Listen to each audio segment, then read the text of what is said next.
going on, Reset Nation? Welcome back to another episode of Operation Self Reset. I am Jacob Naraki. Like always, thank you very much for listening to this episode in particular. If you may recall, last week I was coming to you live from Children's Hospital here in Wisconsin.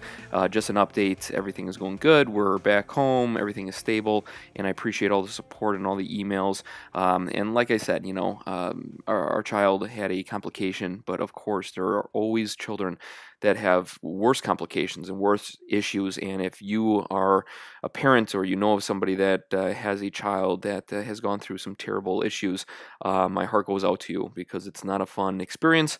And I wish you and or your loved ones nothing but the best and support. And my love goes out towards you. But with that being said, today we have on Samir, and he is going to be talking to us about jiu-jitsu and karate. I can't exactly remember what his specialty is, but he's kind of bringing that to your personal life. As you know, this is called Operation Self Reset, and he has a lot of great tips in helping you reset your own personal life. So it's going to be an awesome little interview. I'm sorry that I don't have a joke for you today, just because, of course, like anything, when it rains, it pours. My main computer has a snafu with the electronics and the audio is out, so I don't know what's going on there, but hopefully we'll have that back up and running. So I'm just kind of doing this on the spot the day before in my kitchen, just trying to knock it out here for you guys so you guys can be fulfilled on your Wednesday morning commute or Wednesday morning ventures. With that being said, before we dive into the interview, if you would take a look at goalie.com. I'm one of the coaches on this great platform. Head on over to goalie.com. There's around 20 to 30 coaches on there currently, and it's getting updated every single day. It's a great way for you to find the resources and ideas needed to help your life get in the direction that you want. It's all free. These coaches they are from around the world. Great insight, great backgrounds, and they will truly blow off your socks. Yeah, your socks will be blown off your feet once you get onto goalie.com and check it out. And if you enjoy listening to podcasts and you enjoy this one and many others, but you're looking for more content, head on over to audibletrial.com/OSR. audibletrial.com/OSR, and you can get yourself a free Audible book. There are over 1 million books on that platform. They have a huge category in the personal development space. So if you're looking to grow yourself on the way to work or on the way to a family vacation or whatever, I'd highly suggest heading over to audibletrial.com/OSR.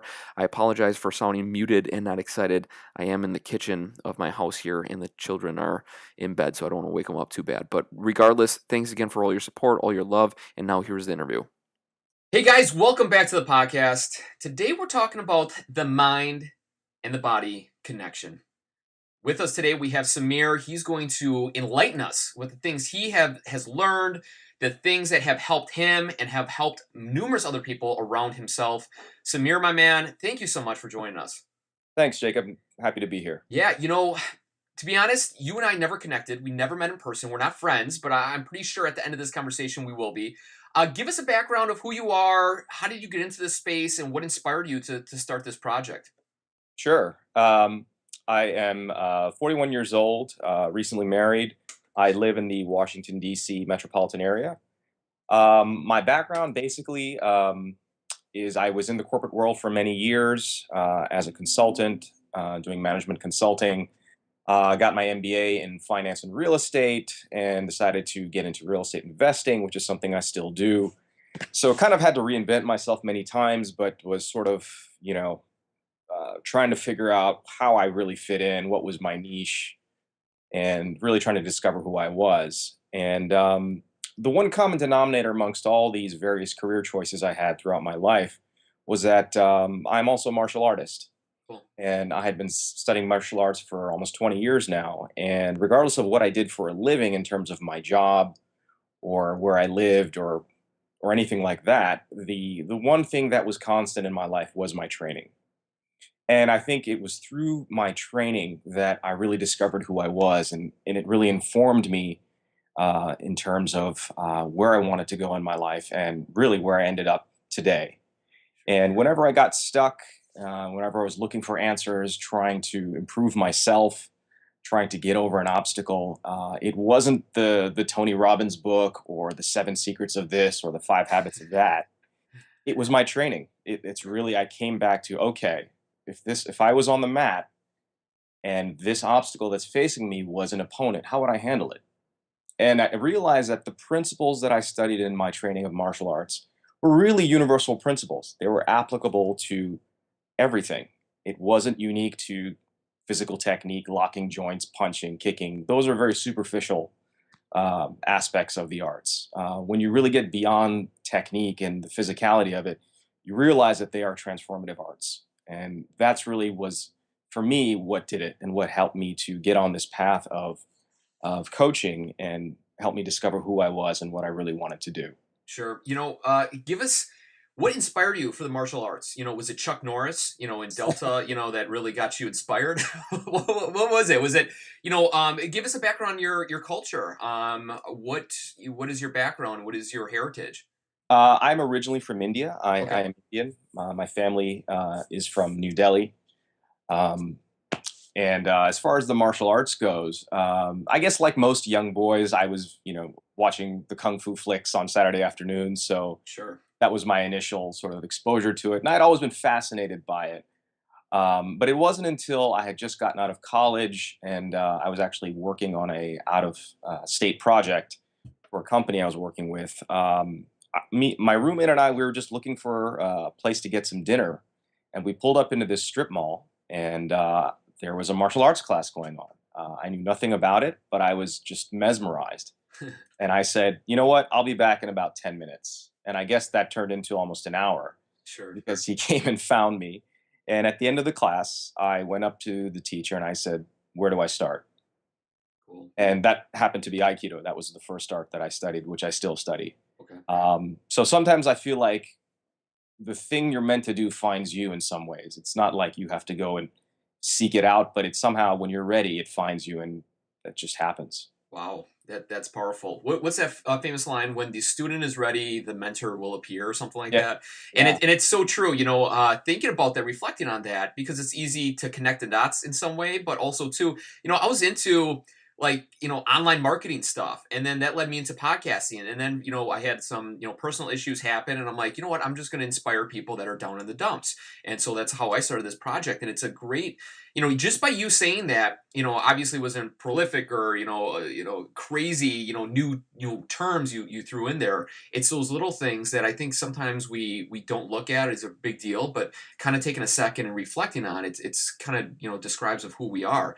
And it's kind of cool in a way too that you never grew up with this. It's not like your parents were like, no, you're going to be going to karate or jujitsu when you're 5 years old, and you're going to keep going until you're 18, and then when you're 18, you can decide if you want to carry on. It's something that you personally decided at a older age, and you knew that what you're getting into. You knew the background, you knew the culture, and everything like that. So it was really interesting. I guess before we dive into the questions of kind of helping the audience, Hmm. what did you find out about yourself?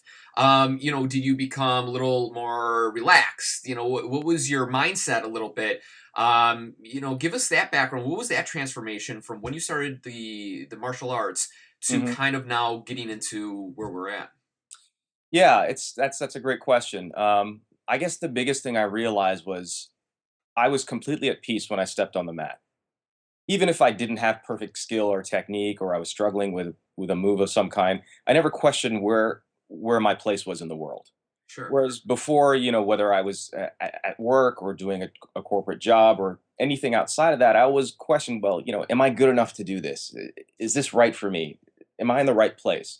Those questions were always haunting me. But the minute I put my gi on and stepped on the mat, I said, this is where I'm supposed to be. And Sure. so I think it gave me a sense of belonging, and it gave me a sense of peace of, part of what my larger purpose was. Sure. What is it? Do they teach you that as soon before you even get on the mat? Is it something that they bring you into? Is it calming techniques? Is it what do you do? I guess to get there. Was it meditation? Was it something?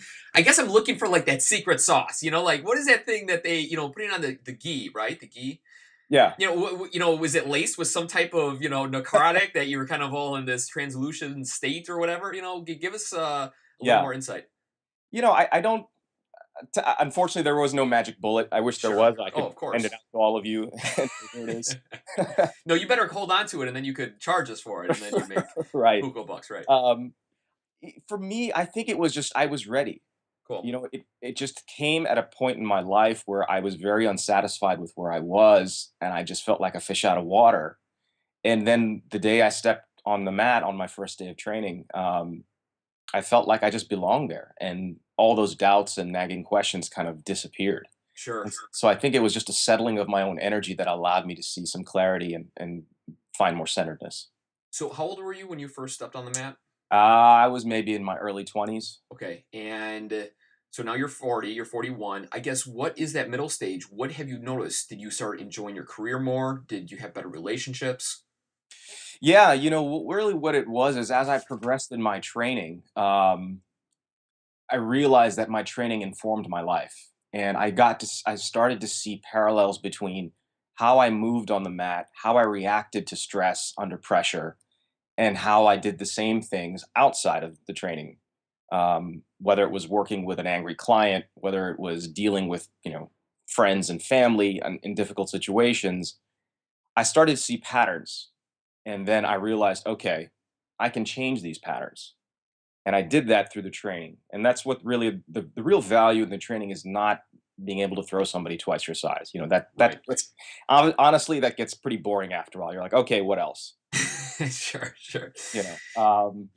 And so for me, it was, oh, okay, I see. When I can be relaxed under pressure, when I can take a force and neutralize it and hold my own structure, I can take that same principle and that same lesson and apply it to anything else that I face in my life. And for me, that's what kept me training. It wasn't the physical skill, it was the transformational process that the physical skills gave you. Sure. Yeah. Let's now move into why did you get inspired to share this knowledge? Obviously, martial arts has been around for hundreds, if not thousands, of years. Why you? Why do you feel that you have the mindset, the ability to connect with people, to give them insight into what you have learned? Well, I think it's because I was sort of doing this unconsciously throughout my life. And it wasn't until I reached a point where I made it conscious and brought it apparent to myself and said, you know what? I've been doing this already.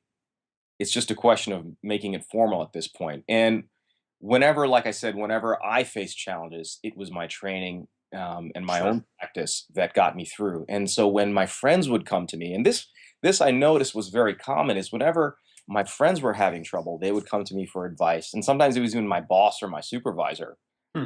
coaching them. I thought that was kind of strange, Yeah. but okay. And I realized what I was telling them was the very thing I was working on that I learned through my practice. Interesting. And I said, I'm already doing this. I'm already embodying this very thing. And it just seems to come naturally. So why not just, make it formal? Right. Um, yeah. So you learned the training, you implemented into your life. Hmm. People saw the increase of your aura, your energy, your Yep. your personal success, and then not talking about money, but they noticed that. Hmm. People started coming to you, and then that's when you had the aha of I want to start teaching this stuff to people because obviously you already are, and the only way to become a master student or a great student is to become a teacher of the things that you have learned. So Yeah. now I guess what are the principles that you love sharing with clients or individuals or somebody that's in that in between stage, that kind of, I'm happy with life, but not really, I'm comfortable, but I kind of want to do something different, blah, blah, blah. Sure, sure. So once I finally decided that, you know what, I want to do this as a career and I want to really devote myself to this, um, I started to sort of had to reverse engineer what I already knew. And I said, okay, what are those principles that I use that my training has taught me? And from that, I developed this methodology I call self mastery because I realized that it wasn't about doing something to somebody or manipulating something outside of yourself. It was really about controlling yourself and staying centered. And from that, everything emanates from there. And so the whole methodology is based around you. Self mastery, obviously, the name implies you. It's not mastering others, but what Right. I realized is you master yourself and you're able to master your environment. And so the principles that I share with people and the four sort of governing principles of this methodology are: number one, awareness, both of yourself and of your environment; number two, centeredness; number three, non resistance; and number four, alignment. And if you look at it, you can get more details on my website. But if you look at it in terms of a Venn diagram, you have these four circles or these four principles. Where they overlap in the center, there's a little space. That's where self mastery happens, is when these four principles are operating simultaneously in any given situation. And that's what I use to coach with my clients. Sure. Looking at those four things, awareness, what's the second one? I'm so sorry. I was trying to write this down. Curiosity. Yeah, awareness, centeredness, Oh, centeredness. Jeez, my handwriting is so poor. not. Resistance, and then alignment. Hmm. Um, I think the two that I want to focus on, resistance and alignment. Resistance. So let's, I guess, peel back that layer a little bit. Obviously, we're kind of, I think all humans, kind of have this shield around us. Yeah. We don't smile as much as we should, because we think everybody's there to go in our pockets and to, Yep. scam us on something. We don't want to open up too bad in our relationships because we know we're going to get hurt. So it's like a resistance kind of thing. Hmm. Well, I guess let's just talk about that first. Okay. If you could enlighten, I guess, the people that don't really understand the resistance layer, and if you could throw in there maybe a couple of things to help somebody bring down that resistance. Sure. So the principle of non-resistance, basically, what if to put it in the most simplest terms, is resist nothing. Whatever you resist, you make stronger, and you make yourself weaker in the process. And this is very apparent in physical exercise, or especially in martial arts, where if somebody grabs me or strikes, if I literally resist their attack, if I brace and hunker down, I actually make them stronger and I become weaker. And it's very easy for them to take my balance or throw me. But the minute I simply allow them to do whatever they want to do and accept that energy, I'm in a position of control. Nice. Yeah. You cannot change what you resist. You can only change and control what you accept. And so one of the greatest principles in my study of the arts that I study is this principle of non-resistance. My Tai Chi teacher says, how can you borrow somebody's energy if you're resisting them? And the only way you can do that is to accept. And it's not an easy thing to learn, because Right. we're hardwired to resist something we don't like, whether it's a person, an idea, a situation. We want to push it away. Whereas the exact opposite response is what's needed to really change that situation. That is awesome. That example is so cool. Now, a lot of people, the audience, sometimes I really get into it because I'm very connected with oneself and whatever. I'm not a master by no means, but I kind of understand it. So if you could, though, Hmm. either think of an example or how you related that, using somebody's energy into life, into their jobs, into the boss, somebody's, giving you a new opportunity for a business, and you're resisting it because it's going to be change. Can you give us an example how it would relate a little better, a little, on normal terms, I guess? Sure. So before I started doing the coaching and everything, one of the other businesses that I still have is real estate investing.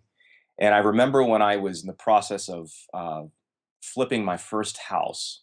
It was literally like getting my PhD in real estate. It was such an incredible experience. I But bet. Yeah. I realized that despite my education, everything, there was no training for this. You got to just roll your sleeves up and get into it and get dirty. And one of the mistakes I made was I miscalculated my budget, and I was way over budget on a project. And I was like, oh crap, now what? Now I could have just fought it and said, all right, I'm just going to throw in the towel. But with every obstacle, there's an inherent solution, and it has an energy about it that if you can harness it, the solution becomes self-evident. So I said, all right, let me just accept the fact that I'm over budget, and that my contractor is tardy, he doesn't show up on time, all those variables that can affect the outcome. And I took that and completely accepted where I was and the mistakes I made. And from that, I was able to course correct. And I actually turned out making a very handsome profit on the deal, despite the fact that I was over budget, because I was able to compensate by accepting those things and then being able to change other things to balance the equation out. Sure. And I think that holds true with a lot of people's lives, especially when it comes to money. I think that's, everybody can relate to it. So it's almost like going with the flow, identifying the problem Yeah. and feeling okay with it, not stressing about it, not freaking out, just going with it and keep on moving forward. Yeah, I would say that's a good way to put it. The danger, however, I think sometimes people will misinterpret going with the flow with Sure. just getting pushed over or being a doormat. That, Right. oh, let me go with the flow and Yeah. everything will be hunky dory. Sure. Yes, but that doesn't mean you give up your own center and allow the situation to bulldoze you. Sure. So the acceptance, once you do accept the situation, then you're able to meet it from a place of power. And that's where choice comes in. Sure. Let's use that example, actually. I'm thinking of a lot of people have disagreements with their boss, a Hmm. superior, or somebody, either in the military, career, whatever it is. Yeah. When those people hunker down on us, we screwed up on a project, we messed up, and everybody listening has messed up something in their life, and somebody Yep. has come down on them. I guess using that terminology and examples and everything like that, and you saying, don't be a doormat. Hmm. So how do we get over that? Do we let them vent and Hmm. then we we attack them? I'm not saying attack, but Right. give me a little more baseline on it. So I remember when I was a management consultant, we were working for a very large publicly traded company, and my client, the lady I was reporting to, was a very belligerent person, very difficult to work with. You just never knew who was going to show up on a given day, whether it was the happy one or the crazy one. So you just had to be on your toes. And I remember we had our usual weekly meetings, and she lost it. She went crazy, and she started yelling, and I just sat there, and I said, "Okay, I see that you are upset. Um, where in this situation, what is it you would like me to fix? What is it? What can I do to change this?" I basically put it back upon her to tell me what she wanted versus trying to, number one, contest her anger, and number two, trying to, predict what would be the outcome. Let their own aggression show you the solution. Sure. And I think the value point that you shared in there too was asking them a question, being calm, Yeah. like really show me, hold my hand. And I think even myself, being yelled at, I think we shut down. We're thinking, I just want to get out of here. This is not feeling good. Sure. I feel insecure. And you just want to walk out. And as soon as you walk out, because you're so focused on those fears, you walk out and you go, I don't even know what the heck I need to do next time. So then Right. when they give you the same project or the same thing, you Hmm. feel like, oh my God, I'm going to get fired now, or I'm going to really get it, or whatever. So Yeah. I think there is value in that of taking that second and having clear thoughts, absorbing their energy and looking past the anger and the hate and the tears or whatever they're showing and figure out how can I improve, and I think anybody that sees Yeah. that the one somebody wants to be better, everybody will reach out and help them the best they can, or maybe that boss will be a little less than severe, but no, Yeah. really good example, and I really love that using somebody else's energy. Mhm. I think that's really cool. That was a really good example. You should use that in your stuff, all right? Okay, I appreciate it. Well, Let's I'll go on. share just a little technique with you and your audience. Sure. One thing that really helps me in those situations is to connect with my breath. Oh, okay. Uh, so part of the coaching I do is somatic, in terms of I help you get out of your head and into the body and see how the body reflects what the mind is thinking. And so in those situations when I am s- dealing with a difficult person, when I realize that this is escalating into a conflict, I immediately do my best to connect with my own body in terms of my breathing and see what is my breathing telling me. If my breathing is shallow, if it's in my chest, I know that my energy is getting elevated and I'm basically not staying centered.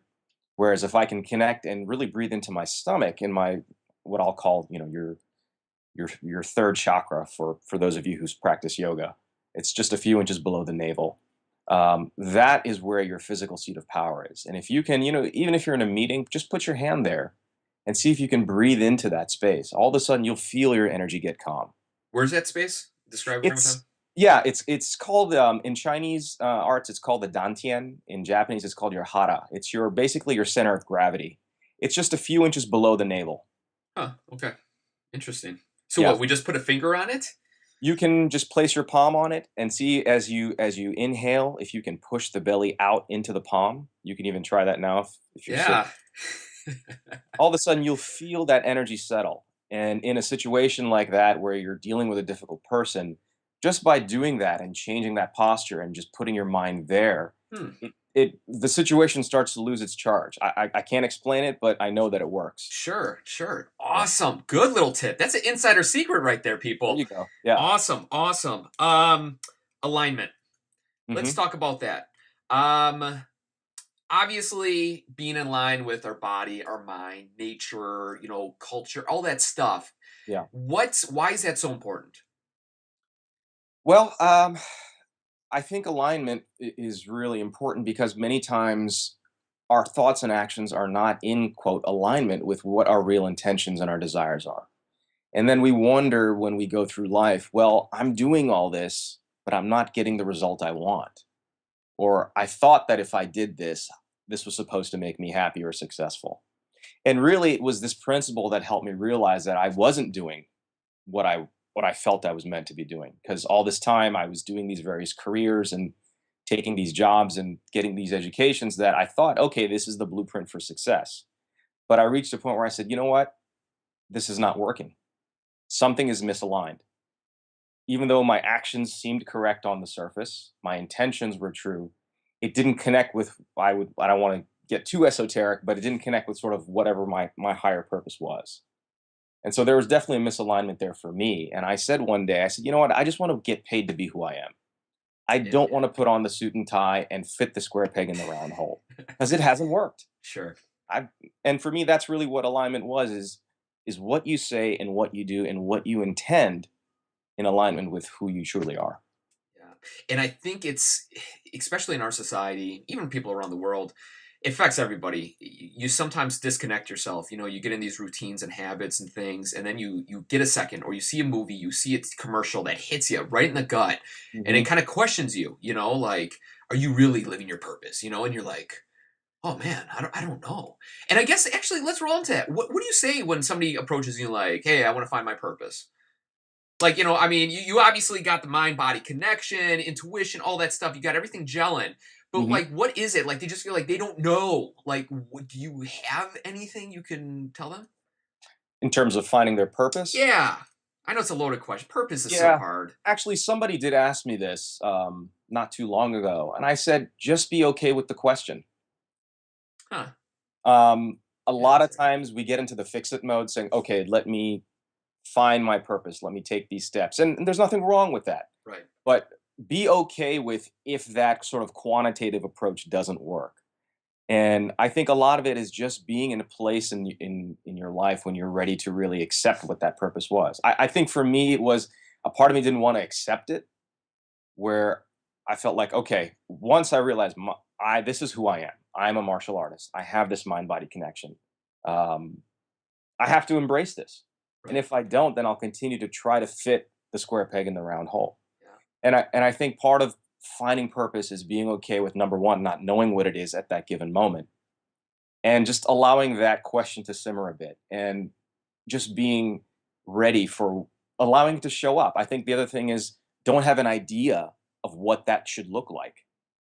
I mean, if you asked me 10 years ago, this is what I would be doing and where I was, I'd say you're crazy. I Yeah. certainly couldn't tell you. I couldn't see it coming.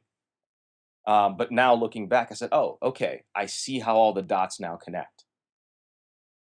No, for sure. And I think there's a lot of truth to that. Yeah. Um, having this connection, mind body, what do you do to fuel yourself, fuel, not feel, I don't know if that came out wrong, fuel yourself to Mm. be in this state? Obviously having this background, and you're probably very natural and stuff like that, is there anything that really gels well with yourself that people are, maybe they are or not doing? In terms of a practice, you mean? Yeah, that practice or food, because obviously you're probably putting great things into your body that Hmm. is allowing you to have this great clarity, state of mind, focus, Right. in touch with yourself. What is your philosophy on that? Well, for me personally, being a martial artist, I practice every single day. Right. Um, I would say if you can find some way to get out of the head, and it doesn't have to be a formal meditation practice. You don't have to sit in the lotus position and chant a mantra or anything like that.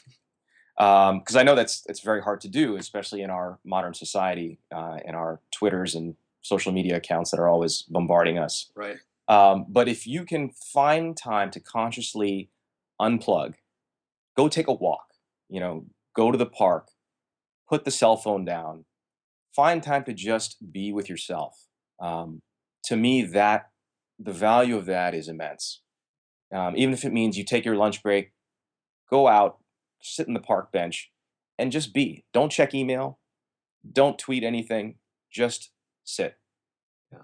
And there's a lot of power in that too. I mean, just even letting your mind kind of relax and kind of gel out and listening to things that you push out. The tweeting the birds, the ruffle of the leaves, Yeah, the wind, whatever. yeah, And you don't have to get deep and then, start, growing out your armpit hair and, living a life of the tree forest. But, yeah, just being really in touch and grounded. And I was yeah. actually listening to a podcast and a gentleman was saying that there's so many negative ions from electronics or something that the Mm, only way to get rid of them is to ground ourselves, taking off your shoes and like walking on the surface of the earth yeah. to kind of create a balance of negative and positive ions in our body so we're more Mhm. energized to work. Have you ever heard that? I believe I have, but yeah, Yeah, that okay. makes a lot of sense. Yeah. That's, I mean, it definitely works. Yeah, sure. Random fact, just threw it in there. Let's get into a couple questions left. Yeah. What did people think when you said, "Hey, I'm going to quit everything. I'm going to push everything aside and I'm going to be 100% dedicated to self mastery. And I'm going to coach people on this and all the stuff that you do now." Was your family like, "Oh, that's awesome. Good for you"? Were your friends like, "You're crazy. You lost it"? Give us that. Yeah. Well, I'll say the first obstacle was myself. I was like, "Am I crazy to even think about Yeah, this?" true, true. There's the doubting voice. But once I kind of got over that and I started to present the idea, people actually were very positive about it. I mean, it's my family were concerned being Right, family. right, They're like, well, how are you going to make a living? How does that work? How do you pay right, the bills? They had very practical concerns. right. They, you know, but my friends who had known me for a long time, and even colleagues of mine, they were like, that makes total sense. Like they could totally see it. Cool. It was almost like, duh, you know. Right. But yeah, so it's a scary thing, but once I put it out there and I got that positive reinforcement, it just helped me reassure myself that I was on the right track. Yeah, yeah. No, and I think, and also too, you probably surrounded yourself with good, genuine people, and also too, you're living what you were learning. So it wasn't like you're a big alcoholic, and then one day you're like, I'm just going to dive into karate and live a life of the samurai, and they're like, whoa, what the heck happened to you, So you started implementing those things, you believed in it, you started sharing, and I think that was the easier transition as opposed to somebody in that previous example, like I said. Yeah. Um, Samir, my man, honestly, you're really good. I love your examples, the way you incorporate your personal stories, the dedication towards the martial arts, and obviously what you believe in. Before we ask you the final question, is there any tangible things that really inspired you, that really gave you insight into a deeper meaning of your life that you could share? Was it a book? Was it a meditation practice? Was it somebody you heard online or just walking on the street or a newspaper article that inspired you to look deeper into this craft? Yeah. Well, I've always been sort of, I guess you'd call a self-development junkie All for right, for cool. many years. I've got a massive library. I'd say one of the books that I keep coming back to. Actually, I'll give you two books. Sure. The first is the Tao Te Ching by Lao Tzu. It is a classic piece of Chinese Taoist philosophy, and you've probably heard different offshoots of it, like the Tao of Pu, the Tao of this. The word tends to get thrown around a lot, but go back to the source and read this book and really just let it sort of, you know, bubble. Marinate. Yeah, exactly. Let it marinate. Don't try to take it all in one bite because I think I've read it at least 100 times over the years, Wow. and I Nice. always get something new out of it. The other book I would say is the Meditations of Marcus Aurelius. Okay. And he Uh, just goes into a deeper sense of meditation, how to connect, breathing, all that stuff. well, the Meditations of Marcus Aurelius was actually his personal diary. For those of you who aren't familiar with Oh who yeah. he was a famous Roman emperor. He's one of the great Oh, Roman emperors, Marcus Aurelius. And this book called the Meditations was really his personal diary of his thoughts. It was actually never meant to be published. It was kind of his own private thoughts. But it is, I would say, the original self-help book because in it he talks about how to be in the world, how to be a good person, how do you govern, how do you rule, how do you interact with people. wow. Um, to me, those two books were sort of the foundations that really started to put me on this path of self-mastery and really explore them on a much deeper level. Oh, for sure. I'll for sure put them in the show notes. The great thing is those were not the traditional 7 habits of highly effective people and, Yeah. and the classic and nothing wrong with that. You know, the classics are truly classics because they're great. You know, they have great information, but it's a different perspective and a different way to look at different things. So I appreciate you sharing that. So let's wrap this up with the last question. What does a self reset mean to you? Ooh. Okay. Um, to me, the self reset was a subtractive process. And by that, I mean it was a getting rid of what no longer served me. I think to take that term self reset, when you reset something, and in this case yourself, if you're looking at it again, you have to ask yourself, what is it that is no longer serving me? And part of it, at least this process of self mastery for me was what what am I holding on to that just is no good anymore? So it was kind of like chipping away at what is inessential to really reveal what is true. And self reset, I think, for me is get rid of what's no longer who you are. Stop holding on to stuff that's holding you back, and open your palm to let something else come in. Awesome. Well said, my man. Are you a speaker? Do you speak too on this stuff? I'm not a professional speaker, no. Okay. Cool. Cool. Well, that was very well said. How can people get in touch with you, check you out, find more information? Sure. Well, the best way is probably just through my website. That's www.samirsharma.com. And through that, I have a contact page. You can reach me there. And that's probably the best way to start a dialogue. Cool. Cool. And I'll put all that in the show notes because that does not sound like traditional spelling to some people out there. So it was how do you say your last name? Samir? Samir, so Sharma is my last name. Let me just spell it for you. It's Yeah. SAMEERSHARMA.com. Cool. Yeah. Awesome, awesome, awesome. Because you last kind of just general topic here. Do you do acupuncture as is like a routine, or have you dove into it? I've never actually done acupuncture. I know of it and I know Okay, people who have it done, but I've never done it myself. okay. Well, the reason why I bring that up is because a friend told me about this mat. It's called the main brand is like Saku Skoon mat or something, and it has these tiny discs that look like cleats off of a golf shoe, and Mm. they're spikes and they're sharp as all hell, literally. And you're Hmm. supposed to lay on it, and your body releases, all these endorphins to help you stimulate different parts of your body. And it's basically acupuncture, at home, without anybody jamming needles in. And I'm using it on my feet right now. And honestly, again, it's probably just, my mind playing tricks on me. I feel energized. It's so weird. It's so weird. Whatever. You know what? It's probably another gimmick that I'm just really enjoying right now. Ask me in a month, I'll probably hate it. So, whatever. So, my man, Samir, honestly, dude, you got some cool stuff. I dig it. I appreciate you coming on here. Thanks for reaching out to me. And for the people out there, Samir and I, like I said, never met up. We never talked. He sent me an email. I looked at his stuff. I was inspired.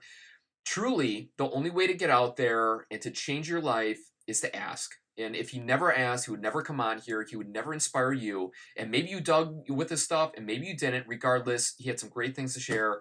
Samir, my man, thank you so much. I hope a lot of people contact you, and good luck in your endeavors. I appreciate it. Thanks for having me. Thanks again to Samir for coming on the Operation Self Reset podcast. I always find it intriguing and interesting to listen to people from different backgrounds, different mindsets, and it's truly inspiring to know that everybody's journey can help somebody else. And for you out there that doesn't feel you have a lot to share, truly you do. Your journey is as important as anybody else that comes on this podcast or anybody that wrote a book, and your journey needs to be shared. And so don't feel that just because you're living a mundane life that you don't have any experiences to tell people about. You do. It's all within your story. Every single day is a journey. So embrace it, look for it, and tell people about it, because what you can share to them could be the difference maker in their own life. So, with that being said, I appreciate your support. We'll catch you next week, Wednesday, for another great interview and episode of Operation Self Reset.